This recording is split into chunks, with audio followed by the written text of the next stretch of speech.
On our 5th wedding anniversary, my husband cancels a $100 million business deal to take me on vacation. While we're together, breathless and intimate, I'm about to tell him the news that our IVF finally succeeded when he answers his phone. His Valyrian flows smooth and effortless. Of course, I'm coming to tomorrow's prenatal checkup, that's our baby. But won't your barren wife get jealous? The woman on the other end speaks with a sultry lilt. Ethan Shaw traces his tongue along my neck as he responds. What she doesn't know won't hurt her. My mind went blank, like lightning striking too close. I stuffed the pregnancy report back into my pocket without thinking. Honey, who's that? Ethan pulls me close by the waist. Just a business partner in Valyria, time difference, that's why they're calling now. I can't process the rest of his words. Ethan doesn't know I understand Valyrian. Since he's clearly not excited about our child, I'll make sure this baby grows up without him as a father. After finally getting pregnant through multiple rounds of IVF, I discovered my CEO husband had already become someone else's father. I verified it again and again, but all I found were more lies. Yet when I walked away carrying our child, he was the one who fell apart. What? Ethan Shaw pressed his bare, muscular torso against me by the pool. The breeze wrapped our breaths together as one. We kissed passionately while touching each other, seeing nothing but one another in our eyes and hearts. I had no idea a single phone call was about to destroy everything. Ethan didn't know I'd learned Valyrian from my mother years ago. I understood it perfectly well. His Valyrian flowed beautifully as he flirted with the woman on the phone, tender and intimate. Kimmy, don't worry, tomorrow's prenatal appointment will go smoothly and our genes will create the perfect baby.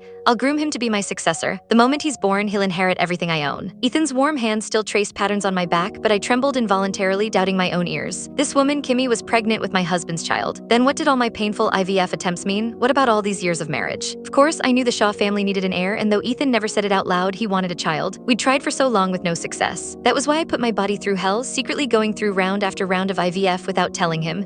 And he'd already gotten someone else pregnant. How dare he? While I poured everything into our relationship, he was cheating on me. Honey, focus. Ethan hung up and tried to continue. What were you going to tell me earlier? His wet lips touched my skin again, but instead of love and tenderness, all I felt was disgust and hatred. I shoved him away and tied my robe. Nothing, I don't feel well, let's do this another time. Did that phone call upset you? Okay, I won't handle work stuff at times like this anymore. Ethan kept lying to me. Since he didn't know I understood Valyrian, he insisted it was just work. If I pushed any harder, I'd look unreasonable. I forced a smile. I think my period just started. Want me to use my hand instead? Don't bother. A flash of impatience crossed Ethan's face before he dove into the pool. I hurried to the bathroom and pulled out the crumpled pregnancy report from my pocket.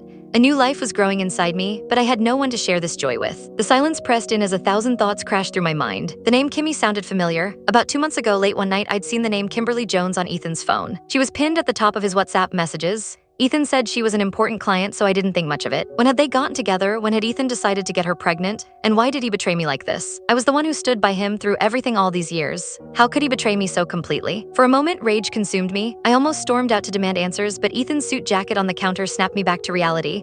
On the inside of the collar was a clear lipstick stain. It was bright red, a shade I'd never wear. All my strength drained away and tears streamed down my face. Cindy, why are you taking so long in there? Are you okay? Ethan knocked suddenly, startling me.